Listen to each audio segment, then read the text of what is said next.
Hello everyone, welcome to Edutap. तो आज के सेशन में हम डिस्कस करेंगे कि कौन से क्वेश्चंस हैं, किस टाइप के क्वेश्चंस हैं जो बार बार एग्जाम में पूछे जा रहे हैं for your principles and practices of banking for JAIIB examination. So I am discussing a few questions. So ऐसा नहीं है कि एग्जैक्टली यही क्वेश्चन आ जाएगा, बट ये कुछ अराउंड 35 क्वेश्चंस हैं। ये कुछ ऐसे एरियाज हैं जिनमें से सेम टाइप के सिमिलर टाइप के क्वेश्चंस आ रहे हैं। सो फॉर एग्जाम्पल, अगर मैं आपको आरटीजीएस के बारे में पढ़ा रही हूँ, क्वेश्चन बता रही हूँ, तो इसका मतलब है कि अगर आरटीजीएस पे क्वेश्चन आ चुका है तो नेफ्ट पे और आईएमपीएस पे भी आ सकता है। ओके, अगर बैंकर्स लियन पे क्वेश्चन आया तो सेट ऑफ पे भी क्वेश्चन आ सकता है। सो ये वो एरियाज है जहां से बार बार आ रहा है, और ऐसे ही सिमिलर में से आने के चांसेस हैं जो आपका भी एग्जामिनेशन है 26 तारीख को। तो सबसे पहला क्वेश्चन है, which of the following statement correctly defines bankers lien. तो ये बैंकर्स लियन का क्वेश्चन पिछले 3 बार आ चुका है कि बैंकर्स लियन क्या होता है। So bankers lien is the right of the banks to retain possession of the goods and securities owned by the debtor until the debt due from the latter is paid. तो ए यहाँ पे correct answer है कि bankers लियन का मतलब होता है ये बैंक का एक राइट है कि वो गुड्स एंड सिक्योरिटीज की पोजेशन अपने पास तब तक रखेंगे जब तक जो डेटर है, जो कस्टमर है, वो डेट ना चुका दे। तो इस तरीके से भी क्वेश्चन आ सकता है, और ऐसे भी आ सकता है कि ये लाइन लिख दे, ए जो ये लाइन है, ये लाइन लिख दें और आपको पूछे ये क्या है, बैंकर्स लियन है, सेट ऑफ है, क्या है। तो दोनों तरीके से क्वेश्चन आ चुका है, फ्यूचर में भी आने के चांसेस हैं। Similarly right to set off की भी आपको पूछी जा सकती है, जो एक्सप्लेनेशन है। Next is foreign currency deposit accounts if in operative for dash years are to be crystallize at the exchange rate prevailing as on that date. अगर आपके पास फॉरेन करेंसी अकाउंट के डिपॉजिट्स हैं बैंक में, अगर 3 साल तक वो इन ऑपरेटिव रहते हैं तो उन्हें क्रिस्टलाइज कर दिया जाता है, यानी कि रुपए में कन्वर्ट कर दिया जाता है। तो ये आपका टॉपिक है डेफ से related, depositor education and awareness fund से रिलेटेड। देखो, अगर किसी का फॉरेन करेंसी का अकाउंट है इंडिया में, तो अगर वो 3 साल तक कोई ट्रांजेक्शन नहीं करता, या एफडी है, मेच्योर होगी 3 महीने तक, कोई भी उसको देखने नहीं आया, कोई उस पैसे को विड्रॉ करने नहीं आया, तो बैंक वाले उसे फिर रुपी की फॉर्म में रख लेते हैं, यानी कि क्रिस्टलाइज करके रख लेते हैं। उसके बाद जब 10 साल हो जाते हैं फिर उसे डेफ में ट्रांसफर कर दिया जाता है। तो डेफ पे आपको क्वेश्चन आ सकता है, अगर आप 2 साल तक अपने अकाउंट में, नॉर्मल रेजिडेंट अकाउंट में कोई ट्रांजेक्शन नहीं करते हो, तो वो अकाउंट इनऑपरेटिव हो जाता है। और 10 साल तक अगर आप कोई ट्रांजेक्शन नहीं करते हो तो वो पैसा डेफ में चला जाता है, जो कि आरबीआई मेंटेन करता है, depositor education and awareness fund. अगर कस्टमर बाय चांस कभी वापस आ जाए तो वो बैंक से पैसे क्लेम कर सकता है, विद इंटरेस्ट उसको पैसा मिलेगा, और आरबीआई से फिर बैंक क्लेम कर लेगा कि ये कस्टमर अपना पैसा ले गया, अब आप हमें रीइंबर्स कर दो। ठीक है, तो इस एरिया में से भी क्वेश्चंस फ्रीक्वेंटली आते रहते हैं। Next is under the cheque truncation system the cheques are process through. Cheque truncation system में नेट सेटलमेंट होती है, ग्रॉस सेटलमेंट होती है, या बैंक पे डिपेंड करता है, या चेक की वैल्यू पे डिपेंड करता है। तो चेक ट्रंकेशन सिस्टम में जो चेक की सेटलमेंट होता है, नेट सेटलमेंट होता है। ठीक है, मान लो एचडीएफसी के जो चेक जाने हैं वो 50 लाख के हैं, जो आने हैं वो 40 लाख के हैं, तो clearing house net 10 lakh rupees का सेटलमेंट कर देगा। ठीक है, ऐसा नहीं होगा कि पहले 50 गए फिर 40 आए, नेट जो अमाउंट है वही सेटल हो जाता है। तो ये देखा गया सीटीएस में से भी बार बार क्वेश्चन आ रहा है, चेक ट्रंकेशन सिस्टम में से भी हर साल क्वेश्चन आ रहा है। ओके, नेक्स्ट है, which of the following is a stage in terror financing. इनमें से क्या टेरर फाइनेंसिंग का स्टेज है? लेयरिंग, प्लेसमेंट, इंटीग्रेशन, या फिर रेजिंग। इनमें से क्या टेरर फाइनेंसिंग का स्टेज है? तो वो है रेजिंग। तो हर साल आप देखना, मनी लॉन्ड्रिंग और टेरर फाइनेंसिंग के स्टेजेस के बारे में पूछा जा रहा है।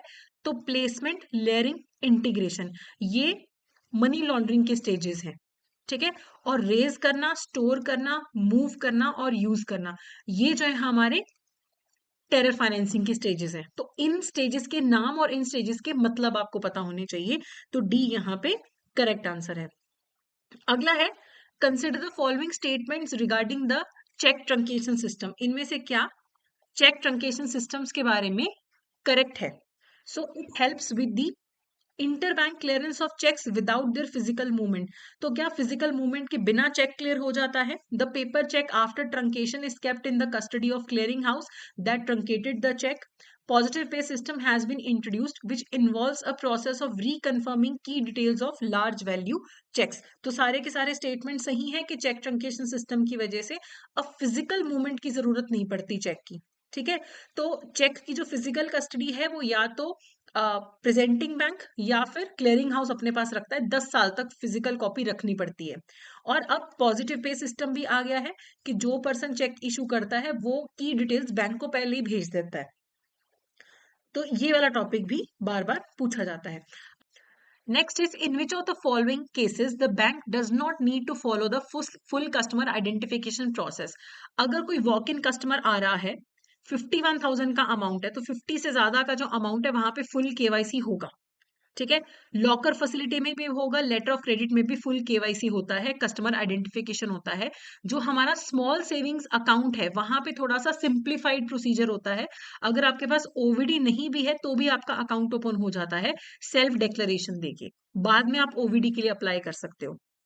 ठीक है, तो सी जो है यहाँ पे करेक्ट आंसर है कि फुल कस्टमर आइडेंटिफिकेशन जो आपका एनहांस्ड ड्यू डिलिजेंस की जरूरत नहीं है, इवन ओवीडी के बिना भी सेल्फ डिक्लेरेशन के बेसिस पे आपका अकाउंट ओपन हो जाता है।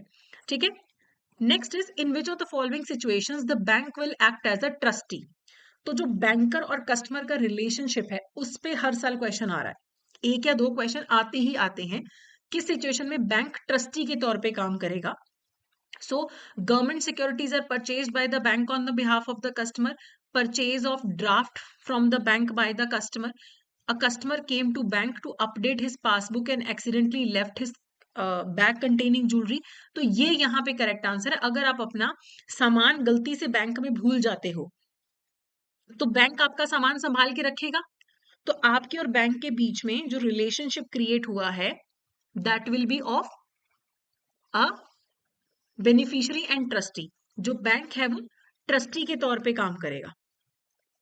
ठीक है, तो सी यहाँ पे करेक्ट आंसर है। तो अब ये जो आपका एरिया ऑफ क्वेश्चंस है कि बैंकर और कस्टमर के बीच में जो रिलेशनशिप क्रिएट होता है, तो ये टेबल आपको अच्छे से करके जाना है कि अगर आप बैंक में पैसा जमा कराते हो तो डेटर क्रेडिटर का रिलेशनशिप बनता है। ठीक है, अगर आप कोई स्टैंडिंग इंस्ट्रक्शन देते हो बैंक को तो एजेंट प्रिंसिपल का रिलेशनशिप बन रहा है। लॉकर फैसिलिटी लेते हो तो लेसी लेसर का रिलेशनशिप बन रहा है। सेफ कस्टडी के लिए सामान देते हो, बेली बेलर का रिलेशनशिप बनता है। तो ये आपको टेबल अच्छे से करके जाना है, इसमें से बार बार क्वेश्चन पूछे जा रहे हैं आपको। ठीक है, बार बार आपको क्वेश्चन पूछे जा रहे हैं। अगर आप डिमांड ड्राफ्ट परचेज करते हो तब डेटर क्रेडिटर का रिलेशनशिप बनता है। अगर आप पेई ऑफ अ ड्राफ्ट हो तो ट्रस्टी बेनिफिशियरी का रिलेशनशिप बनता है। तो प्लीज इसे आप अच्छे से पढ़ के जाइएगा। ठीक है, अगला है which of the following is a benefit of ATM. ATM का इनमें से क्या बेनिफिट है? Multi currency dispensing, medium for publicity of the bank, ticket dispensing, account opening, crucial touch point for cross selling of bank products. तो ATM के functions, ATM के फायदे, similarly kiosk banking के फायदे। कियोस्क बैंकिंग क्या होता है? इनमें से क्वेश्चंस आ सकते हैं आपको। ठीक है, तो ये सारे के सारे फंक्शंस जो हैं एटीएम में होते हैं कि मल्टी करेंसी डिस्पेंसिंग, पब्लिसिटी हो जाती है जहां पे एटीएम होता है, ticket dispensing, account opening, cross selling of products. तो सारी की सारी चीजें एटीएम में अब जो एकदम मॉडर्न एटीएम से ये सारी फैसिलिटीज अवेलेबल हैं और ये लिस्ट आपके बुक में ही दे रखी है। ओके, ये जो नेक्स्ट टाइप का क्वेश्चन है ये भी हर साल आ रहा है। जो आपका नेटवर्क टोपोलॉजीज वाला जो है या लैन वाला जो आपका टॉपिक है, लोकल एरिया नेटवर्क मॉड्यूल सी में, उसमें ये कुछ टर्म्स दे रखे हैं नेटवर्क डिवाइसेस में कि ब्रिज क्या होता है, राउटर क्या होता है, मॉडम क्या होता है, मॉड्यूलेटर क्या होता है। ये इनमें से टर्मिनोलॉजी में से क्वेश्चन आ रहा है, हर साल आ रहा है। ठीक है, तो यहाँ पे हमें इनकरेक्ट ढूंढना है। तो bridge is a hardware device that creates a single aggregate network from multiple networks. तो ये बिल्कुल सही है। राउटर ऐसा डिवाइस है, it forwards data packets between computer networks, ये भी सही है। मॉडम जो होता है वो डिजिटल टू एनालॉग और एनालॉग टू डिजिटल सिग्नल को कन्वर्ट करता है, ये भी सही है। आखिरी गलत है, ये जो है VPN are network devices that amplify or regenerate an income signal before retransmitting it. तो यहाँ पे आना चाहिए आंसर सिग्नल बूस्टर्स या फिर रिपीटर्स। यहाँ पे वीपीएन नहीं आएगा, यहाँ पे सिग्नल बूस्टर्स या रिपीटर्स आना चाहिए, तो डी यहाँ पे इनकरेक्ट है। तो ये bridge, router, modem, switch, gateway, firewall, ये जो डेफिनेशंस है इनमें से आपको क्वेश्चंस आने के अभी भी ज्यादा चांसेस है। अगला है RBI grants license to certain entities as authorized dealer category 2 to undertake which of the following non-trade current account transactions। तो देखो हमारे पास अगर कोई फॉरेन एक्सचेंज ट्रांजेक्शन करनी है तो authorise dealer category 1, category 2, category 3 हमारे पास रहते हैं। तो वो कौन कौन सी ट्रांजेक्शन उनके थ्रू आप कर सकते हो, ये भी इंपॉर्टेंट है। तो ऑथराइज डीलर कैटेगरी 2 के बारे में पूछा जा चुका है, 1 के बारे में भी पूछा जा सकता है ना। तो 1 के बारे में क्या है, 1 के थ्रू आप कोई भी ट्रांजेक्शन कर सकते हो फॉरेन एक्सचेंज की, लेकिन 2 के थ्रू आप इनमें से कौन सी कर सकते हो, तो ये सारी कर सकते हो। अगर आपको ग्लोबल कॉन्फ्रेंस में पार्टिसिपेट करना है, फॉरेन करेंसी चाहिए, फिल्म शूटिंग के लिए चाहिए, है ना, और आपको टॉफल का एग्जाम देना है, चाहे मुंबई में देना है, ये जो GRE, टॉफल, आइल्स के पेपर होते हैं, इनकी फीस फॉरेन करेंसी में पे होती है। तो चाहे इंडिया में पेपर दो, मुंबई में पेपर देना है आपको, है ना, दिल्ली में पेपर देना है, फॉरेन में देना है, तो फॉरेन करेंसी की ट्रांजेक्शन हो सकती है। इमिग्रेशन फीस, है ना, assessment fees, visa fees, medical treatment कराने जाना है बाहर, तो आप ऑथराइज डीलर कैटेगरी 2 के थ्रू ट्रांजेक्शन्स कर सकते हो। ऑथराइज डीलर कैटेगरी 2 के थ्रू आप नॉन ट्रेड रिलेटेड ट्रांजेक्शन करते हो, बिजनेस वाली नहीं, non trade related current account transaction करते हो। तो सिमिलरली आपको कैटेगरी 1 के बारे में ये पता होना चाहिए कि सब टाइप की ट्रांजेक्शन कर सकते हो। ठीक है, चलिए अगला है which of the following statement is or are correct regarding the bill of lading. तो बिल ऑफ लीडिंग आपका कहीं ना कहीं लेटर ऑफ क्रेडिट से रिलेटेड टॉपिक है। लेटर ऑफ क्रेडिट, उसके टाइप्स, इस टाइप का क्वेश्चन आ सकता है। ठीक है, तो bill of lading is a document of title to goods, तो ये बिल्कुल सही है। बिल ऑफ लीडिंग अब एक तरीके से टाइटल ऑफ गुड्स का डॉक्यूमेंट होता है जिससे ओनरशिप शो होती है। Unless other specified in the LC a charter party bill of lading is always acceptable. तो चार्टर पार्टी वाला जो बिल ऑफ लीडिंग होता है वो एक्सेप्टेबल नहीं होता, शिप्ड ऑन बोर्ड वाला जो बिल ऑफ लीडिंग होता है वो हमेशा एक्सेप्टेबल होता है। ठीक है, तो बिल ऑफ लीडिंग 2, 3 और 4 के सेट्स में बनता है जिन्हें ओरिजिनल्स बोला जाता है और बैंकर को सारे भेजने होते हैं। तो ये वाला स्टेटमेंट आपका बिल्कुल सही है, तो 1 और 3 यहाँ पे सही है, दैट इज सी ऑप्शन। तो बिल ऑफ लीडिंग एंड इसके अलावा जो लेटर ऑफ क्रेडिट क्या होता है उसके बारे में आपको पढ़ना है। ठीक है, चलिए विच of the following statement is incorrect regarding partnership firm. Partnership firm, company, LLP, HUF, इनके फीचर्स के बारे में क्वेश्चन रेगुलरली आते रहते हैं। ठीक है, तो पार्टनरशिप फर्म के बारे में क्या इनकरेक्ट है, two partnerships can not enter into a partnership, there must be an association of 2 or more persons, there must be an express agreement between the partners to do business for gain, and society, association, club, Hindu, undivided family, co-ownership are also partnership firms. Registration of partnership firms is compulsory। देखो इसमें आपको incorrect पूछा गया है, तो आपको पता है कि ये जो हिंदू अनडिवाइडेड फैमिली होती है ये पार्टनरशिप तो नहीं होती ना, ये अलग कैटेगरी है, तो ये तो होगा ही नहीं सही। हमसे इनकरेक्ट पूछा है, तो जहां जहां पे 4 है, 4 सिर्फ इस ऑप्शन में है, डी में, तो डी यहाँ पे करेक्ट है। ठीक है, तो आपका पहला सही है कि 2 पार्टनरशिप फर्म्स मिलके पार्टनरशिप फर्म नहीं बना सकती, ये सही है। ठीक है, 2 या 2 से ज्यादा लोग होने चाहिए, ये भी सही है। There must be an express agreement between the partners to do business for gain. ऐसा नहीं कि कोई रिटर्न रजिस्ट्रेशन करवाना है या एक्सप्रेस अग्रीमेंट करना है, उसके बिना भी हो जाता है। ठीक है, और हिंदू अनडिवाइडेड फैमिली, क्लब्स, ये पार्टनरशिप्स नहीं होते हैं, और ना ही पार्टनरशिप्स का रजिस्ट्रेशन कंपल्सरी होता है। ओके, तो यहाँ पे correct answer will be your D. ठीक है, चलिए अगला है which of the following statement is incorrect. अब ये टाइप्स ऑफ जो साइबर फ्रॉड्स होते हैं कि फिशिंग क्या होता है, विशिंग क्या होता है, इन पे क्वेश्चंस आते रहते हैं। तो phishing is an fraudulent attempt to obtain sensitive information, correct. Phishing attempts directed at specific individuals or companies have been termed spear phishing. जब आप किसी स्पेसिफिक पर्सन पे फिशिंग अटैक करते हो तो उसे स्पीयर फिशिंग बोलते हैं, करेक्ट। ठीक है, vishing is the illegal access of data via voice over internet protocol. तो वॉइस कॉल के थ्रू जब आप किसी का डाटा कलेक्ट कर रहे हो, है ना, उसको फ्रॉड कर रहे हो, तो वो विशिंग होता है, ये भी करेक्ट है। Dolphin has been coined for spear phishing attacks directed specifically at senior executives and other high profile targets। तो डॉल्फिन नहीं होता है, वेलिंग बोलते हैं। जब आप हाई प्रोफाइल टारगेट्स को अटैक करते हो ना तो उसे वेलिंग बोलते हैं। तो डी यहाँ पे करेक्ट होगा। तो ये फिशिंग, विशिंग, स्मिशिंग और वेलिंग, ये आपको इस टाइप पे, इस पे भी क्वेश्चन आता रहता है। Next is banks shall not be liable for any damage or loss of contents of locker arising from. देखो लॉकर में अगर सामान खराब होता है due to natural calamities act of God, वहां पे बैंक रिस्पॉन्सिबल नहीं होता। तो डकैती हो गई है यहाँ पे, तो देखो बैंक की गड़बड़ है कि उन्होंने सिक्योरिटी अच्छे से नहीं करी। फ्लड आ गया, बैंक की कोई दिक्कत नहीं है, बैंक की रिस्पॉन्सिबिलिटी नहीं है। अर्थक्वेक आ गया तो भी बैंक की रिस्पॉन्सिबिलिटी नहीं है। Liquid kept in locker by the locker holder which contaminated the contents of the locker. अब कस्टमर ने ही लॉकर में ऐसी चीज रख दी जो उड़ के सारा सामान खराब कर दिया जिसने, है ना, इवेपोरेट होके, तो इसमें भी बैंक की कोई गलती तो नहीं है। तो अगर फ्लड आ जाए, अर्थक्वेक आ जाए या लिक्विड के कारण अगर नुकसान हो जाए, बैंक की गलती नहीं है। हाँ, अगर बैंक की गलती हो, जैसे रॉबरी हो जाना, थेफ्ट हो जाना, वहां पे बैंक लायबल होता है maximum up to 100 times the annual rent. तो ये भी पूछा जा सकता है कि मैक्सिमम बैंक की लायबिलिटी कितनी हो सकती है, 100 टाइम्स दी एनुअल रेंट हो सकती है। अगला है which of the following are the benefits of CTS. तो एक एक बारी में तीन तीन क्वेश्चन तक आ जाते होते हैं आपको सीटीएस के, ठीक है। So it obviates the needs to move the physical instruments. बिल्कुल सही है, फिजिकली चेक को मूव करने की जरूरत नहीं है। It provide significant cost savings through consolidation of clearing locations into a few grids. तो कॉस्ट सेविंग होती है, ग्रिड्स अब इंडिया में तीन ही हैं, चेन्नई, मुंबई और न्यू दिल्ली, इन्हीं में सारे चेक्स रोटेट होते हैं, आउट स्टेशन और लोकल चेक्स होते हैं। तो बिल्कुल सही है। It has increase the liquidity requirements by consolidating several clearing locations. इसने इंक्रीज नहीं करी है, इसने लिक्विडिटी रिक्वायरमेंट्स को कम कर दिया है। बहुत ज्यादा लिक्विडिटी अपने हाथ में रखने की बैंक्स को जरूरत नहीं है, जल्दी जल्दी पैसा क्लियर हो रहा है। तो थर्ड ऑप्शन तो नहीं होगा। It lowers the risk of loss of instruments in transit. पहले क्या होता था, चेक मूवमेंट में घूम जाते थे, अब तो चेक मूव ही नहीं होगा, फोटो खींच के रख देनी है बस, ठीक है। तो ये बिल्कुल सही है। No out station cheques collection charges, speed clearing charges application within the same CTS grid. अगर मेरे चेक्स न्यू दिल्ली ग्रिड में ही मूव कर रहे हैं तो वो लोकल चेक्स मानने जाएंगे और उनमें कोई आउट स्टेशन चार्जेस नहीं होंगे, तो ये भी सही है। तो हमारे पास क्या है, 1 2 4 5 सही है, सिर्फ थर्ड ही गलत है। तो सीटीएस आपको अच्छे से पढ़ के जाना है, ठीक है।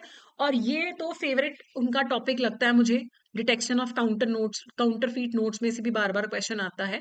तो इनकरेक्ट पूछा गया है, transactions involving up to 2 counterfeit notes, the notes are to be stamped and return to the customer. कभी भी कस्टमर को नोट वापस नहीं करना होता। अगर आपको नकली नोट पकड़ा जाता है ना, अगर तो अप टू 4 नकली नोट पकड़े जाते हैं तो उनको इम्पाउंड करो, उस पर ठप्पा लगाओ नकली होने का, और मंथली बेसिस पे आप रिपोर्ट बना के नोडल बैंक ऑफिसर जो है पुलिस अथॉरिटीज के साथ शेयर करता है, और पूरे महीने की रिपोर्ट बना के हेड ऑफिस को भी भेजी जाती है, फोर्ज नोट विजिलेंस सेल को। लेकिन अगर एक ट्रांजेक्शन में 5 या 5 से ज्यादा नकली नोट निकल आते हैं तो इमीडिएटली फिर जो नोडल बैंक ऑफिसर है वो एफआईआर करवाता है काउंटरफीट नोट्स के रिगार्डिंग। तो कभी भी वापस नहीं करने होते हैं, ठीक है। तो 4 तक है तो मंथली रिपोर्ट बनानी है, और लेकिन अगर 4 से ज्यादा नकली नोट है तो इमीडिएटली एफआईआर करनी है। तो यहाँ पे ए करेक्ट आंसर है। सो इसमें से भी बार बार क्वेश्चन आ रहे हैं, विच of the following services through websites is not included. इसमें से क्या वेबसाइट के थ्रू नहीं हो सकता। तो आपको ना पेपर में लगभग 10 क्वेश्चन ऐसे नजर आएंगे प्योर कॉमन सेंस वाले। जैसे ये क्वेश्चन कॉमन सेंस वाला है, बहुत सारे ऐसे क्वेश्चन आपको नजर आएंगे बैंकिंग की फंक्शनिंग को लेके बैंक्स की, ठीक है। तो क्या इन्फॉर्मेशन डिसेमिनेट होती है वेबसाइट से? यस, इन्फॉर्मेशन मिलती है आपको वेबसाइट से, बैंक की वेबसाइट से। क्वेरी कर सकते हो, अकाउंट बैलेंस की कर सकते हो, फंड्स ट्रांसफर कर सकते हो। बैड लोन की रिकवरी कहाँ से होने लगी वेबसाइट से? बैंक की वेबसाइट पे कोई लोन रिकवरी तो नहीं हो रही है बैड लोन्स की, उसके लिए सेपरेट एक्शन लेना पड़ेगा। डायरेक्टली कोई फायदा तो नहीं हो रहा ना लोन रिकवरी में वेबसाइट से। तो डी यहाँ पे करेक्ट है। तो इस तरीके से आउट ऑफ द ब्लू आपसे क्वेश्चन पूछे जाएंगे बट कॉमन सेंस के, ठीक है। Next is which of the following statements are incorrect regarding ethical responsibility of bank employees regarding information security। Information security, IT, इसमें एथिक्स का रोल कहाँ पे आता है, इस पे भी क्वेश्चन आ जाता है आपको। Any failure of professionals handling the IT desk and data can result in major leakages of sensitive information with huge losses to the bank's reputation, risk and expensive legal battles. तो बिल्कुल सही है, अगर कोई leakage हो जाता है तो बैंक की रेपुटेशन खराब हो सकती है, लीगल बैटल हो सकता है, ठीक है। तो बैंक के सारे एम्प्लॉयज का proper training, orientation, refresher courses होने चाहिए ताकि उन्हें क्रिटिकलिटी समझ आए एथिकल बिहेवियर की। ओके, सो यहाँ पे बी भी करेक्ट है। सी है employees should be made aware of the professional obligations relating to information security, ये भी बिल्कुल सही है। एम्प्लॉयज को अपनी प्रोफेशनल ऑब्लिगेशंस पता होनी चाहिए जब वो डाटा के साथ डील करते हैं, आईटी को यूज करते हैं। तो सारे के सारे स्टेटमेंट्स यहाँ पे करेक्ट हैं। तो इवन अगर आपने नहीं भी पढ़ा हुआ again a sort of common sense. ठीक है, चलिए अगला क्वेश्चन देखते हैं। अगला है आपका सत्यम की केस स्टडी है। ठीक है, अगला क्वेश्चन जो है सत्यम की केस स्टडी है। सत्यम की केस स्टडी पे भी आपको बार बार जो है क्वेश्चन पूछे जाते हैं। 2 बार तो पूछा जा चुका है। ठीक है, 2 बार तो पूछा जा चुका है। तो यहाँ पे सबसे पहले क्वेश्चन ये है कि एक विसल ब्लोअर है, उसने सत्यम के बोर्ड को अलर्ट कर दिया अबाउट फाइनेंशियल मिस रिप्रेजेंटेशन। सत्यम के जो बोर्ड है उसको बता दिया कि कोई मिस रिप्रेजेंटेशन चल रही है। फिर बाद में रामलिंगम राजू ने, सत्यम के जो ओनर थे, उन्होंने भी बोला कि हाँ हमारी तरफ से गड़बड़ हुई थी, फिक्टिशियस एसेट्स थी। तो रामलिंगम राजू, उनके भाई को अरेस्ट किया गया था, है ना, और नया बोर्ड ऑफ डायरेक्टर्स आया था।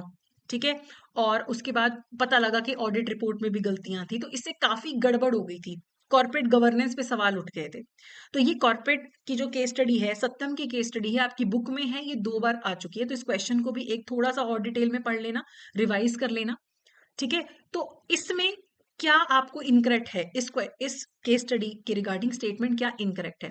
Major unethical acts are either initiated or actively supported by the front line workers. देखो बड़े बड़े जो कांड होंगे ना, वो हायर लेवल पे शुरू होंगे, जो लोअर लेवल पे फ्रंट लाइन वर्कर्स है वो कभी नहीं करेंगे। तो ये इनकरेक्ट है। Reputation not only of one company but also of the entire industry is tarnished, ये बिल्कुल सही है। एक कंपनी में कुछ गड़बड़ होती है ना, तो पूरी इंडस्ट्री पे भी सवाल पैदा हो जाता है, तो सही है ये। Directors, both independent as well as non-independent, have an important role in ensuring ethical values of company. ठीक है, डायरेक्टर चाहे इंडिपेंडेंट हो चाहे नॉन इंडिपेंडेंट हो, उनका इंपॉर्टेंट रोल होता है एथिकल वैल्यूज डालने में कंपनी में। सही है।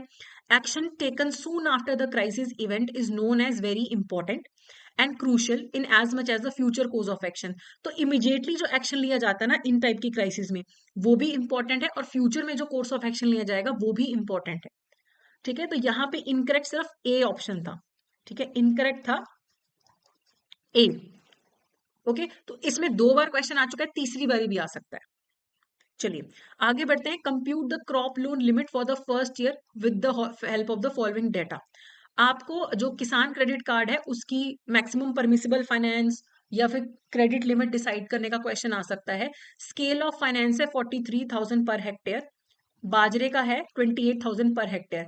पेडी आप उगाते हो 1.5 हेक्टेयर में, बाजरा आप उगाते हो 1 हेक्टेयर में। क्रॉप इंश्योरेंस है 1,000 रुपीज पर ईयर।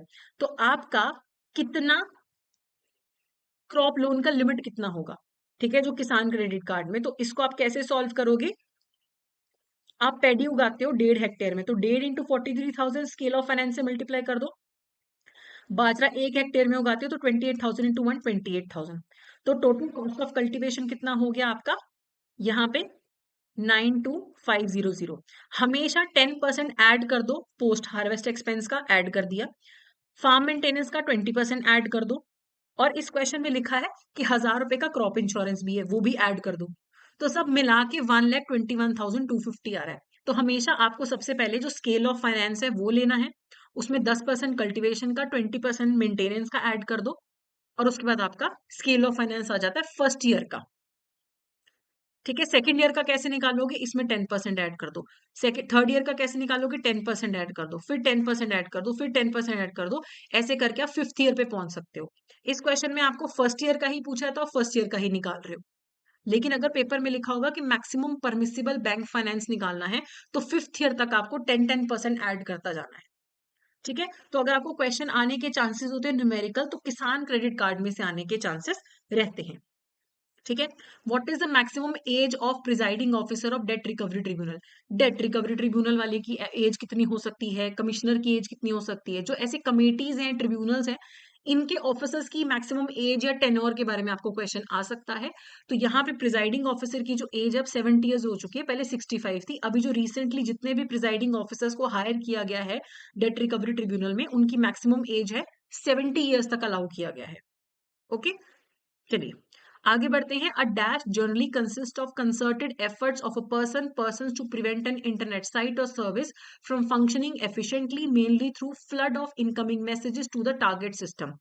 एक ही पेपर में दो क्वेश्चन आ रखे थे डिस्ट्रीब्यूटेड डिनायल ऑफ सर्विस के। तो साइबर अटैक्स जो होते हैं ना, उनके बारे में जरूर पढ़ के जाना। ठीक है, टाइप्स ऑफ साइबर अटैक्स के बारे में। जैसे डिस्ट्रीब्यूटेड डिनायल ऑफ सर्विस का मतलब होता है कि आप जो टारगेट का सिस्टम है वो इतना फ्लड कर दो मैसेजेस से, डाटा से, कि जो बेचारे जेन्युइन यूजर्स हैं वो साइट यूज ही ना कर सके। ठीक है, तो ए यहाँ पे करेक्ट आंसर है। और रैंसमवेयर में क्या होता है कि आपको बोला जाता है कि आपकी हमने सारा डाटा इनक्रिप्ट कर दिया है, हम इसको तब तक डीक्रिप्ट नहीं करेंगे जब तक आप हमें फिरौती नहीं दे देते, रैंसम नहीं दे देते। तो वो रैंसमवेयर होता है। ओके, अगला है एलएलपी के बारे में। इनकरेक्ट पूछा है, तो मैंने आपको बोला एलएलपी कंपनी, इनके बारे में क्वेश्चन पूछे जाते हैं। तो एलएलपी में क्या 3 डेजिग्नेटेड डायरेक्टर होने चाहिए? नहीं, एलएलपी में 2 डेजिग्नेटेड डायरेक्टर्स होने चाहिए मिनिमम, ना कि 3। Every partner of an LLP is for purpose of its business an agent of LLP but not other partners। ठीक है, तो एलएलपी में आप बिजनेस के एजेंट होते हो, एक दूसरे के एजेंट नहीं होते, ये बिल्कुल सही है। एलएलपी कॉर्पोरेट पर्सन होता है। It is not affected by changes in the partners due to any reason including resignation और डेथ। तो बिल्कुल सही है, एलएलपी में कोई आए जाए फर्क नहीं पड़ता, एलएलपी चलता रहता है। Partners will be personally liable for any dues that may occur. LLP में लाइबिलिटी लिमिटेड होती है, उनकी कोई पर्सनल लाइबिलिटी नहीं होगी, तो ये भी गलत है। ठीक है, LLP is formed under the Indian partnership act, ये भी गलत है। LLP is formed under the limited liability partnership act 2008। ठीक है, तो पहला गलत है, चौथा गलत है आपका, और पांचवा स्टेटमेंट भी गलत है, तो सी यहाँ पे करेक्ट आंसर है। अगला है आईएमपीएस के बारे में। तो आईएमपीएस के बारे में आया है, नेफ्ट के बारे में भी आ सकता है, आरटीजीएस के बारे में भी आ सकता है। It is managed by NPCI and is build upon the existing national financial switch network. Different MMIDs can be linked to the same mobile number. It is a channel independent and can be initiated from bank, branch, mobile, internet, ATM। क्या आप हर तरीके से IMPS की transaction कर सकते हैं? While initiating an IMPS transaction using either ATM or internet channel, mobile banking registration for a remitting customer is not mandatory।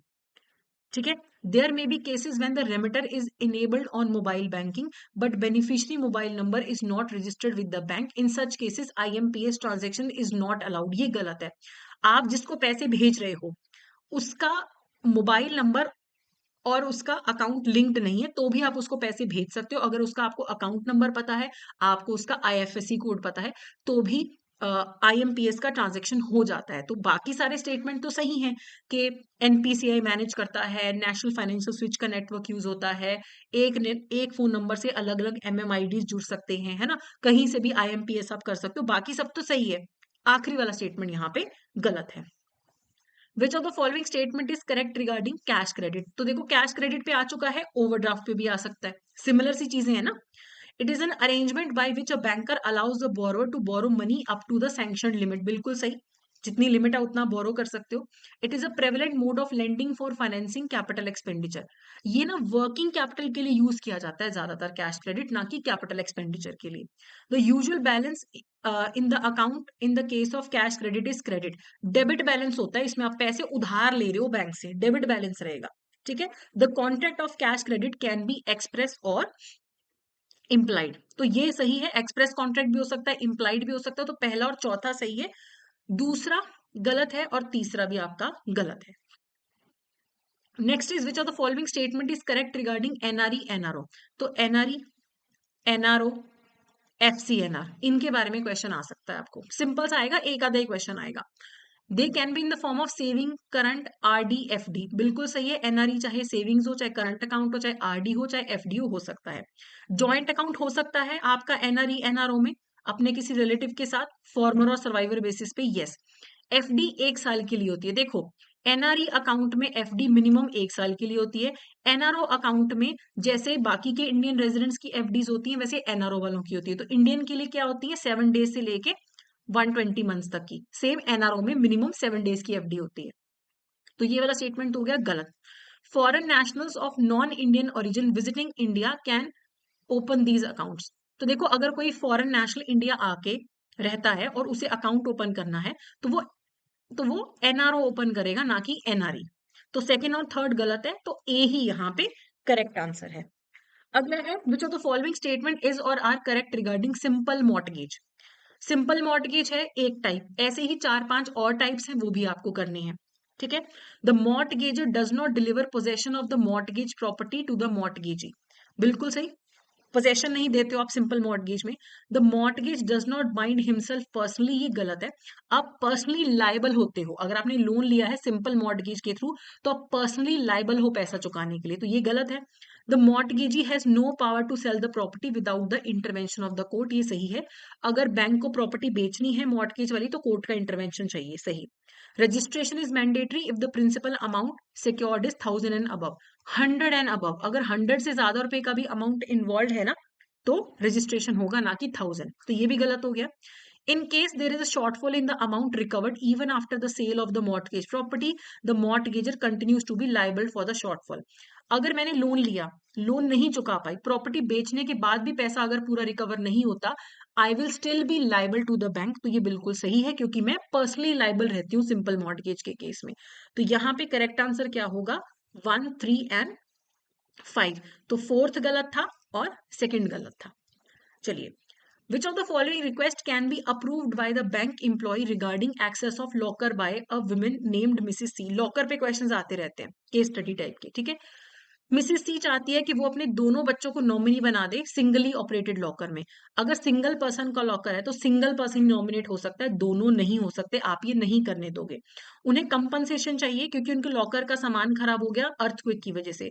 Earthquake act of God है, bank कोई कंपनसेशन नहीं देगा, गलत। She wants to cancel the nomination done earlier, nomination cancel करना चाहती है, वो आप करने दोगे, तो सी यहाँ पे करेक्ट ऑप्शन है। अगला है which of the following statement is incorrect regarding the RBI integrated ombudsman scheme? ombudsman को कहते हैं सेंट्रल गवर्नमेंट अपॉइंट करती है, गलत। ombudsman को आरबीआई ही अपॉइंट करता है। Primary urban cooperative banks are not covered under this scheme, ये गलत है, प्राइमरी अर्बन कोऑपरेटिव बैंक्स भी कवर होते हैं, ठीक है। All complaints under iOS 2021 are received at CRPC Delhi, CRPC Chandigarh ना कि दिल्ली, गलत, ठीक है। ग्रीवेंसेस अगेंस्ट मैनेजमेंट और executive of regulated entity are not covered by the scheme. हाँ, आपको बैंक की मैनेजमेंट से प्रॉब्लम है, कोर्ट चले जाओ, ऑम्बुड्समैन के पास नहीं आप जा सकते, तो ये यहाँ पे सही है। तो इनकरेक्ट कौन सी थी, 1, 2 एंड 3 इनकरेक्ट थी, तो ए यहाँ पे करेक्ट आंसर है। अगला, which of the following statement is or are incorrect regarding the small prepaid payment instrument with cash loading facility. Small PPIs के बारे में इनकरेक्ट पूछा है, only banks can issue PPIs, नहीं, नॉन बैंक्स भी PPIs इशू कर सकते हैं। The total amount loaded during the financial year should not exceed 1,20,000। पूरा साल में मैक्सिमम 1,20,000 लोड कर सकते हो, हर महीने 10,000 करके, ठीक है। These PPIs can be used only for purchase of goods and services, ठीक है। The PPI should be converted into full KYC PPIs within a period of 24 months from the date of issue of the PPIs. 24 महीने के अंदर अंदर इसको full KYC में convert करना होता है। यस, दे आर नॉन रीलोडेबल, ये गलत है, बार बार आप उसको रीलोड कर सकते हो।